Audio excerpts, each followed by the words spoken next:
The opening week of 2026 saw Minneapolis tense up. The U.S. Department of Homeland Security had announced a major federal immigration enforcement surge in the Minneapolis-St. Paul area, which officials described as the largest ICE deployment the state had ever seen. Up to 2,000 officers from Immigration and Customs Enforcement, Homeland Security Investigations, and other federal units were moved into the region. According to federal authorities, the operation was focused on immigration enforcement and ongoing investigations into benefits-related fraud, including cases tied to long-running probes in Minnesota's Somali community. Officials framed the surge as a necessary law enforcement effort, one aimed at enforcing federal law and addressing alleged large-scale fraud.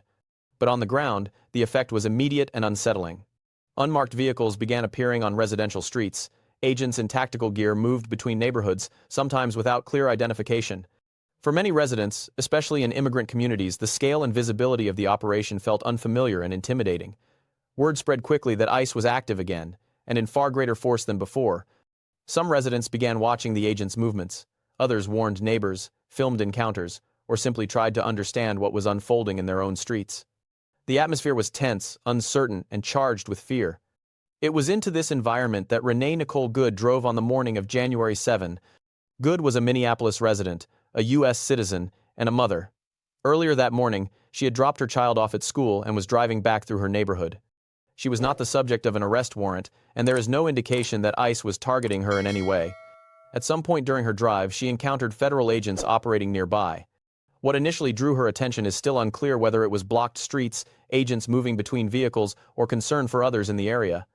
What is known is that she stopped her SUV on a residential street where ICE agents were present. Video footage shows her vehicle stationary, angled across part of the roadway.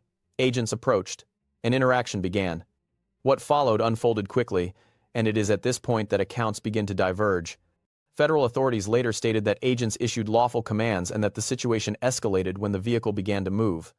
According to their account, the SUV was perceived as a weapon, and the shooting that followed was an act of self-defense. The video evidence confirms some elements of this account, but not all. Footage shows multiple agents surrounding the vehicle. Commands are heard. At least one agent is positioned very close to the front or side of the SUV. Voices are raised.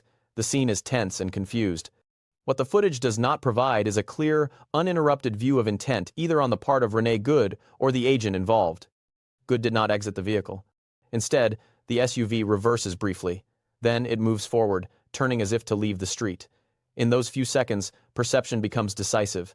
For federal officers, this moment carries particular weight.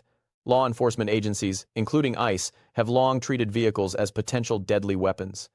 Officers across the United States have been injured and killed in past incidents involving vehicles during arrests or enforcement operations. Training protocols emphasize that a car, even at low speed, can cause fatal harm in close quarters. Standing near the path of the SUV, the ICE agent later said he believed his life was in immediate danger. From another perspective, the vehicle appears to be maneuvering away, attempting to escape a chaotic encounter rather than pursue one. The footage allows for both interpretations and conclusively proves neither.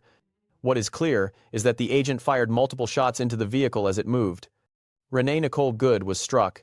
She was later pronounced dead. The events that followed her death, public outrage, protests, political fallout, and competing narratives would quickly spread far beyond Minneapolis. Vigils were held, demonstrations erupted. Federal agencies defended their actions, while local leaders and civil rights groups questioned them. Video clips circulated, slowed down, analyzed, and debated frame by frame. But all of that came after. What led to the shooting was a convergence of factors: a large-scale federal enforcement operation, heightened fear and tension in residential neighborhoods, a brief and chaotic encounter between civilians and armed agents, and a split-second decision shaped by training, perception, and uncertainty. Renée Good was not the target of the operation that brought ICE to Minneapolis. She was not accused of fraud or immigration violations. She was a resident who encountered federal agents during an unusually aggressive enforcement surge and whose interaction with them ended in a fatal use of force. Minnesota's Democratic Governor Tim Walz condemned the federal response, calling the deployment of ICE agents reckless and saying the state did not need further help from the federal government. Walz placed the Minnesota National Guard on standby and called for accountability and transparency. Minneapolis Mayor Jacob Frey also pushed back against the federal narrative, describing claims that the shooting was self-defense as garbage and bluntly telling ICE to get the F out of Minneapolis. Senator Lisa Blunt Rochester called the incident a tragedy and criticized federal agents for a lack of training, urging accountability and expressing concern that 3 children are now without their mother.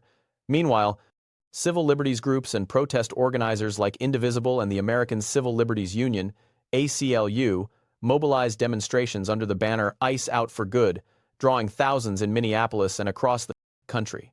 Protests popped up in cities from New York to Portland, with a majority of demonstrators urging justice and calling for reform of federal immigration enforcement practices.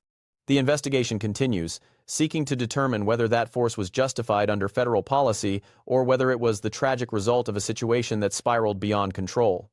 In the end, what led up to the killing of Renée Nicole Good was not a single misstep but a collision of several factors: an unusually large federal enforcement operation, heightened fear and confusion in residential neighborhoods, and a rapid escalation between a civilian and armed federal agents in circumstances that remain disputed. Her death did not just become a headline, it ignited debates about federal power, oversight of law enforcement, the limits of force, and how citizens are treated in tense enforcement environments.